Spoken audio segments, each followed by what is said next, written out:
Muy buenos días. En este día de hoy, además de celebrar el Día de la Primavera, vamos a celebrar un día muy especial porque vamos a hablar del Día Internacional de la Paz y por eso tenemos un invitado de lujo. Vamos a hablar con Pablo Ruiz, coordinador residente de Naciones Unidas en Uruguay, para celebrar este día tan especial para la humanidad, no solamente para nuestro país. Bienvenido. Así es, muchas gracias por la invitación.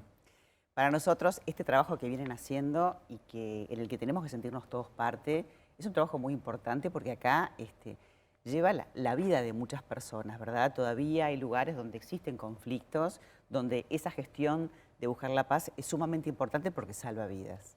Así es, lamentablemente vivimos en un mundo convulso, ¿no?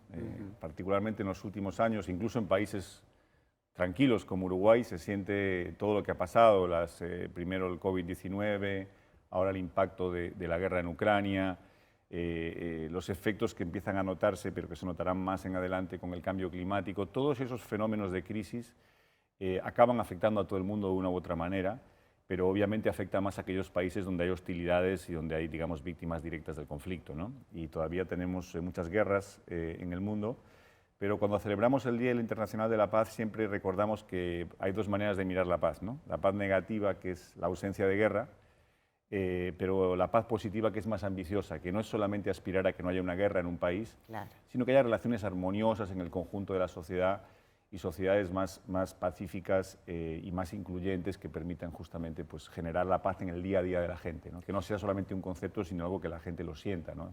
Hace unos días ha estado aquí en Uruguay el responsable máximo de Naciones Unidas para las operaciones de paz, y hay muchas herramientas para trabajar. A veces se intenta negociar, se intenta mediar en conflictos, otras veces se envían tropas de mantenimiento de la paz, a los cuales, por cierto, Uruguay viene aportando desde hace muchísimos años con mucha generosidad y profesionalismo. Pero también a veces hay que hacer un acompañamiento de otro tipo, en lo humanitario, ¿no? Salvar vidas en situaciones, digamos, muy extremas o generar condiciones para una transición hacia un proceso más sostenido de desarrollo en los países afectados. Es realmente un trabajo muy difícil. Cuando uno se aproxima más a aquellos países en los cuales se ha roto, digamos, el sistema político y social, se da cuenta que destruir es mucho más fácil que construir. En este día, por ejemplo, el tema del racismo es uno de los temas que se menciona dentro del Día Internacional de la Paz. Tiene que ver también con el no uso de armas, tiene que ver con la manera en que la gente disfruta del deporte sin hacer de eso, digamos, un punto de confrontación. Es un punto de disfrute, es un punto de alegría y no debe ser un punto de violencia o de enfrentamiento, ¿no? Y ahí saludamos, por ejemplo, todos los esfuerzos, desde el saludo, por ejemplo, que el otro día se dieron ahí varios jugadores de fútbol en Uruguay, previo al clásico. Bueno, pues exacto. Eso es construir paz.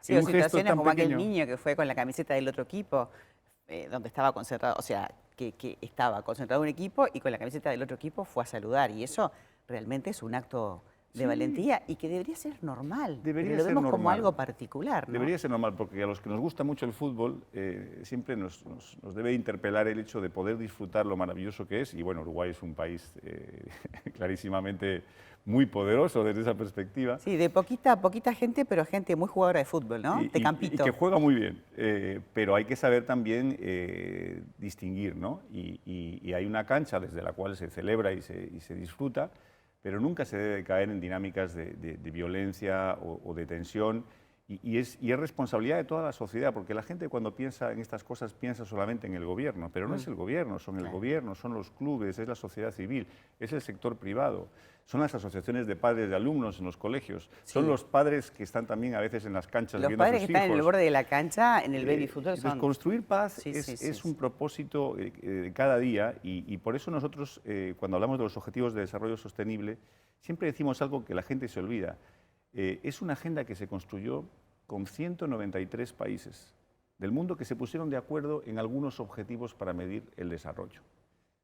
Y dices, bueno, si 193 países del mundo, con culturas distintas, con religiones diferentes, con visiones políticas distintas, se pusieron de acuerdo en algunas cosas que todos deberían de hacer, algún mérito tendrán. Venimos diciendo desde ONU Uruguay, por ejemplo, que es muy importante para un país como Uruguay mirar el futuro. Uruguay es un país que en términos de la población, no geográfico, pero en términos de la población es relativamente pequeño a nivel internacional, y por tanto tiene que estar muy atento, ¿no?, a lo que pasa en el mundo, en lo económico, en lo social, en lo político, y estar preparado para poder afrontar esas transformaciones hacia el 2030 con valentía y con audacia, y también anticipando las cosas que se vienen. Por eso hemos lanzado un proceso con toda la sociedad para darle esa mirada y para plantear algunas transformaciones que quizás el país necesita y que van más allá de un solo gobierno.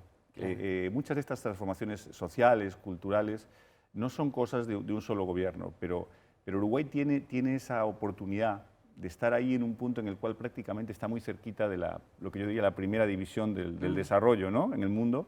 Entonces le falta un saltito, un empujoncito. ¿Qué le falta a Uruguay?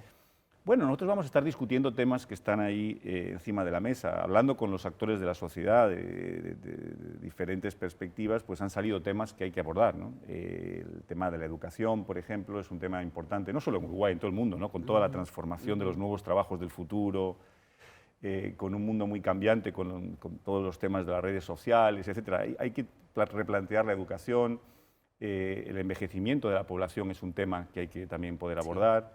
La salud mental es un tema en Uruguay que hay que afrontar. Y la salud mental post-COVID.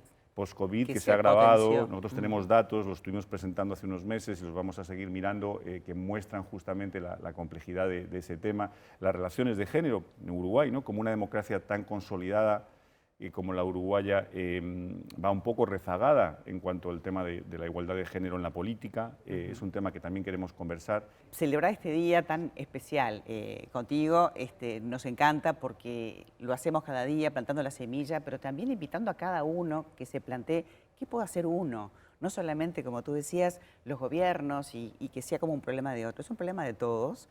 Y el conocer estos objetivos y el poder hacer en pos de esto tiene mucho que ver. Muchas gracias. Efectivamente, el tema del compromiso individual con construir la paz es fundamental y va desde acciones globales y lo que puede hacer una estructura como Naciones Unidas hasta pequeños gestos individuales que, aunque uno piensa que son pequeños, son los que realmente acaban cambiando el mundo. Pequeños grandes cambios de cada día. Pablo, muchísimas gracias por acompañarnos. Muchísimas gracias, María, a ustedes por invitarme.